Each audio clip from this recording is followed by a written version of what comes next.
Commencing examination of patient Microsoft. Now, at first glance, and also second, third and fourth glances, it looks like subject Microsoft is going to have trouble walking into the ring. The patient spent most of the last generation at the peak of physical health. Unfortunately, after suffering a major defeat in 2013, subject Microsoft developed a chronic case of having totally fucked it, from which it is only just starting to recover. In recent months, subject's fortunes have shown signs of reversing.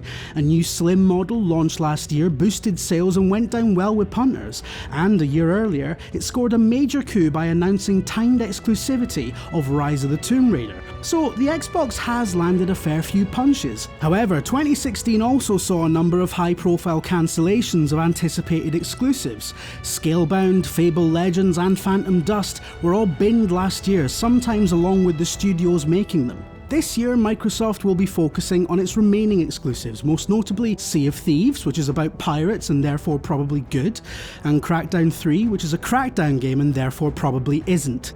The patient has also elected to exercise its hardware gland this year.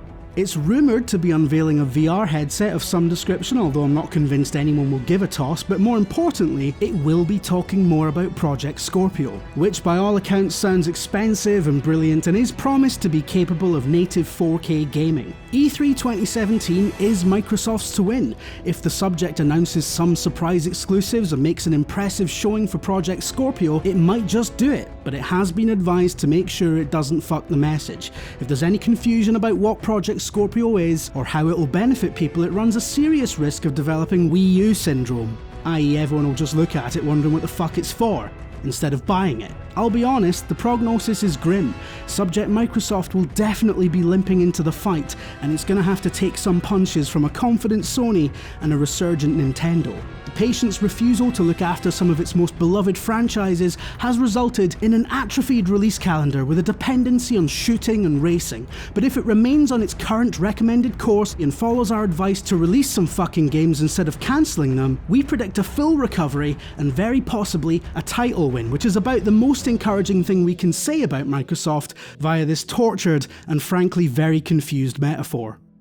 I'm pleased to say that subject Sony is doing fine, but not remarkably so. It seems to be winning all of its fights purely on the basis of relative competence compared to its floundering opponents. However, there are some anomalies in the upcoming release schedule which could produce unexpected results. It has developed an alarming predilection for developing sequels which seem almost unnecessary. With The Last of Us 2, for example, the subject seems almost like it's taking the piss out of everyone who assumed, for reasons known only to themselves, that one of the best-selling games of 2012 wouldn't get a sequel, because of artistic integrity or some other myth. In keeping with this theme, the patient is also developing a new God of War, which has mostly served to confuse the fuck out of everyone who assumed we were done with fucking God of War. It is my belief that the patient is primarily concerned with having loads and loads of money, but as with The Last of Us sequel, there are alarming indications of chronic piss-taking which may need to be investigated further. The patient has no new hardware to speak of, although it is currently enjoying the PS4 Pro's marketable status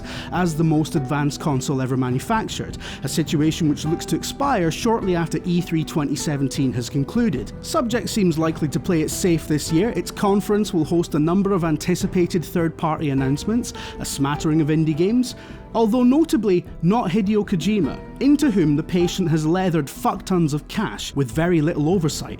In summary, the subject is fine. It's hard to foresee any complications, and there might even be some token mention of the Vita, although at this point, I mean, why?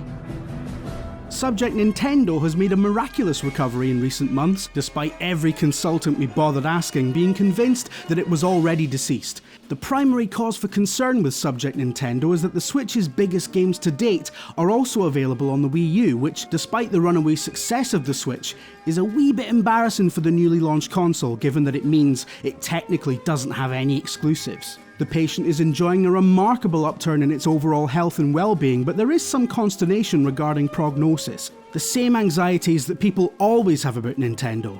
Where's the third parties? Is it gonna have, I don't know, Assassin's Creed?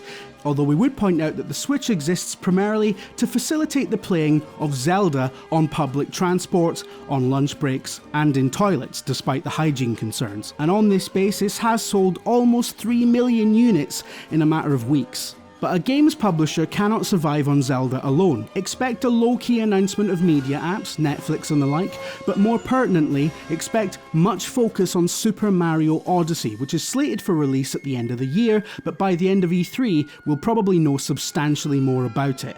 Rumours abound that Pokemon Sun and Moon will find its way onto the Switch in an enhanced version called Pokemon Stars, which is so fucking predictable it's almost certainly true, although this failed to be confirmed in a recent Nintendo Direct, much to everyone's annoyance, but it's probably happening, right?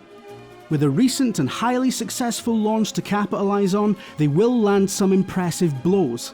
And given that their focus is on play rather than power, they will be immune, unlike Sony, to the onslaught of Project Scorpio nonsense coming from Microsoft. For the simple reason that you're not going to be able to play the game of forever, Zelda Breath of the Wild, on Project Scorpio. So what's the fucking point? There you go, Nintendo wins E3 2017, guaranteed.